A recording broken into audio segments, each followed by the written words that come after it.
গল্পের শিরোনাম রাতের অরণ্যের অশরীরী। গ্রামের পটভূমি, বাংলার একটি ছোট্ট গ্রাম। গ্রামের পাশ দিয়ে বয়ে গেছে সরু নদী।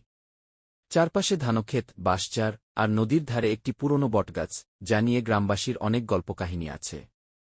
গল্পের শুরু। জয়গাঁও গ্রামের মানুষজন বিশ্বাস করত যে বটগাছটি অভিশপ্ত। সন্ধ্যার পর কেউ সেই গাছের পাশে যায় না। গ্রামের বয়স্করা বলতেন, বহু বছর আগে সেখানে এক বিধবা নারীকে গাছে ঝুলিয়ে হত্যা করা হয়েছিল। সেই নারীর আত্মা এখনও সেই গাছের নিচে ঘুরে বেড়ায়। সুমন ছিল গ্রামের এক তরুণ, যুক্তিবাদী এবং ভয়ডরহীন। সে ভূতপ্রেতে বিশ্বাস করত না। একদিন বন্ধুদের সঙ্গে বাজি ধরে সুমন সেই বটগাছের নিচে একা রাত কাটানোর সিদ্ধান্ত নিল। রাতের ঘটনা। সুমন লণ্ঠন নিয়ে গাছের নিচে বসল। প্রথম দিকে সবকিছু স্বাভাবিক ছিল।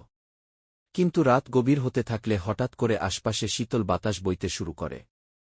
লণ্ঠনের আলো ক্ষীণ হয়ে এল। সুমন দেখল দূরে কোথাও একটি সাদা ছায়া ভাসছে।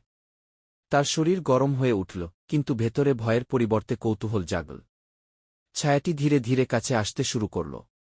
সুমন দেখল তা ছিল এক নারীর অবয়ব, কিন্তু মুখের কোনো স্পষ্ট চেহারা নেই। তার কণ্ঠ শোনা গেল, আমার জন্য ন্যায় করো। আমাকে হত্যা করা হয়েছিল অন্যায়ভাবে। সুমন ভয়ে দৌড়ে পালাতে চাইল, কিন্তু তার পা যেন গাছের শিকড়ে আটকে গেল। সে নিজেকে ছাড়ানোর চেষ্টা করতে লাগল।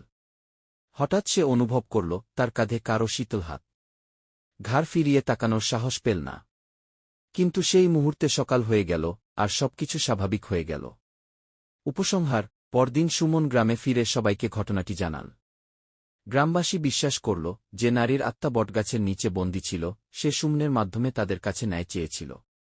এরপর গ্রামবাসী সেই স্থানে একটি মন্দির নির্মাণ করল এবং বিশ্বাস করতে শুরু করল সেই আত্মা এখন শান্তি পেয়েছে। আমার এই ছোট্ট গল্পটা যদি আপনাদের ভালো লাগে তাহলে আমার এই চ্যানেলটি সাবস্ক্রাইব করে পাশে থাকুন।